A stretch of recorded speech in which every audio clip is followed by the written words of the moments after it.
ಯಾಕಂದರೆ ಸಾಕಷ್ಟು ಜನ ವೀಕ್ಷಕರು ಕಾರ್ಯಕ್ರಮ ನೋಡ್ತಾ ಇರ್ತಾರೆ. ಮಕ್ಕಳನ್ನ MBBS ಮಾಡಿಸ್ಬೇಕು ಅಥವಾ ವಿದೇಶಕ್ಕೆ ಕಳಿಸ್ಬೇಕು ಅಂತ ಸಾಕಷ್ಟು ಪೋಷಕರ ಕನಸಾಗಿರುತ್ತೆ.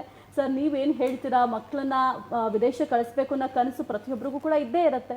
ನಿಮಗೆ ಈ ಸಂಸ್ಥೆ ಯಾವ ರೀತಿ ಸಹಕಾರಿಯಾಗಿದೆ ಸರ್? ಎಲ್ರಿಗೂ ನಮಸ್ಕಾರ. ನನ್ನ ಹೆಸರು ಮಹೇಶ್ ಅಂತ ಹೇಳಿ, ನಾನು ತುಮಕೂರಿನಿಂದ ಬಂದಿದ್ದೇನೆ.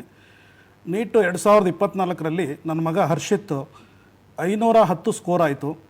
ಸೊ ನಮ್ಮ ಇಂಡಿಯನ್ ಸರ್ಕಮ್ಸ್ಟೆನ್ಸಸಲ್ಲಿ ಇಲ್ಲಿ ಮೆಡಿಕಲ್ ಸೀಟ್ ತೊಗೊಳ್ಳೋದು ತುಂಬ ಕಷ್ಟ ಆಯಿತು. ಲಾಸ್ಟ್ ಇಯರ್ ತುಂಬ ಸಫರ್ ಆಯಿತು ನಮಗೆ.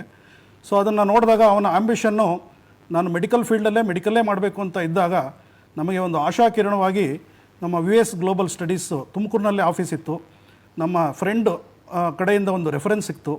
ಆ ಕಡೆಯಿಂದ ನಾವು ಮೂವ್ ಆದಾಗ ಡಾಕ್ಟರ್ ವಿನಯ್, ಡಾಕ್ಟರ್ ಸಂತೋಷ್ ಅವರ ತಮ್ಮ, ಅವರು ಆಫೀಸ್ನಲ್ಲಿ ಸಿಕ್ಕರು. ಸೊ ಪ್ರತಿಯೊಂದು ಹಂತಗಳಲ್ಲಿಯೂ ಅಷ್ಟೇ ನಮಗೆ ತುಂಬ ಚೆನ್ನಾಗಿ ಗೈಡೆನ್ಸ್ ಕೊಟ್ಟರು. ಸೊ ಲಾಸ್ಟ್ ಇಯರು ನನ್ನ ಮಗ ಪರ್ಮ್ ಸ್ಟೇಟ್ ಯೂನಿವರ್ಸಿಟಿ ರಷ್ಯಾದಲ್ಲಿ ಅಡ್ಮಿಷನ್ ತೊಗೊಂಡ. ಈಗ 1 ವರ್ಷ ಕಂಪ್ಲೀಟ್ ಆಯಿತು. ಸಕ್ಸಸ್ಫುಲ್ಲಾಗಿ ಕಂಪ್ಲೀಟ್ ಮಾಡಿ ಈ ವರ್ಷ 1 ವರ್ಷ ಕಂಪ್ಲೀಟ್ ಆಗಿ ಸ್ಟಡೀಸ್ ಎಲ್ಲ ಚೆನ್ನಾಗಿ ಹೋಗ್ತಾ ಇದೆ. As A parent we are very proud. ಪ್ರತಿಯೊಂದು ಫಾಲೋಅಪ್ಸ್ ಇರ್ಬೋದು, ಎವ್ರಿ ವೀಕು ಆನ್ಲೈನ್ ಕ್ಲಾಸಸ್ ಇರ್ಬೋದು, ಮತ್ತು ಅಲ್ಲಿ ಮಕ್ಕಳು ಯೋಗಕ್ಷೇಮ ಇರ್ಬೋದು, ಅವ್ರಿಗೆ ಏನೇ ಸಣ್ಣ ತೊಂದರೆ ಆದರೂ ಕೂಡ ಆ ಒಂದು ಫಾಲೋಅಪ್ ಅನ್ನೋದು ತುಂಬ ಚೆನ್ನಾಗಿದೆ.